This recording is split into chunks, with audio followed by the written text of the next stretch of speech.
And welcome back. Islam has become a central talking point in the 2016 campaign. And tonight we take a deeper look at how American Muslims themselves feel about this election and about the community's growing role in American politics. Republican frontrunner Donald Trump has called for a temporary ban on Muslims entering this country. He's offered few details about how that would work, but some Trump have said the ban could include U.S. citizens. Now, this is a long way from former President George W. Bush's post-9/11 speech defending Islam. Either way, the views of Muslim voters are often left out of this discussion. Al Jazeera's Beezy O'Neilly-Erie is here with more on that. Beezy. Jonathan, an estimated 2 million voters practice Islam, and that number is expected to double by 2050. Nearly 80% of Muslim Americans supported Republicans in the 2000 election, but the numbers have flipped since then, with about 85% of Muslims backing President Obama in 2012. Ziad Ramadan was born in Kuwait. Today, the married husband of 2 children lives in New York City and runs several small businesses. We've been part of the fiber of this nation for centuries. He is among more than 2 million Muslims living in the U.S.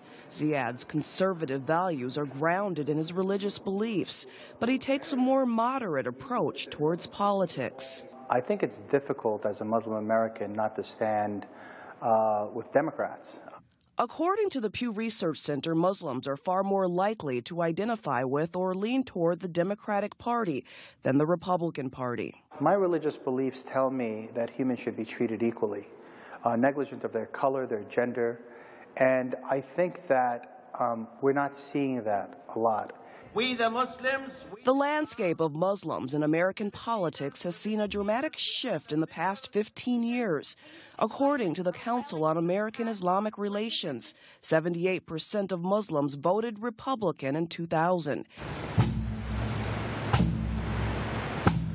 In the years following the 9/11 attacks, Muslim support turned to Democratic candidates. On the issues, Ramadan says that he's concerned about health care, jobs, and police surveillance of Muslims. We think that the government should be looking for anyone who does anything bad all the time legally, and that no one group should be oppressed in that process. Muslims make up less than 1% of the U.S. population, but in some cities across the country, they are leaving a political footprint. For the first time this past November, the city of Hamtramck, Michigan, elected a majority Muslim city council. It doesn't matter which color, which faith he has, which race he has. I'm representing every single people.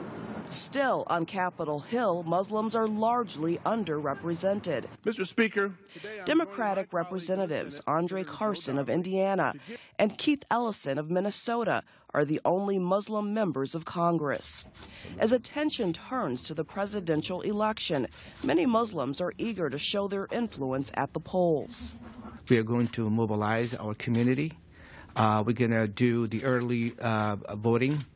We're going to be having bus loads on shuttles to the polling stations. They have to get involved politically. They have to, make political contributions to people who represent their interests being protect our civil and human rights and human dignity as fellow Americans, as immigrants in this nation. Believe me, we are many. In a time of growing anti-Muslim sentiment in the U.S., Ziad Ramadan is hoping more Muslims will find their voices in a highly charged political climate.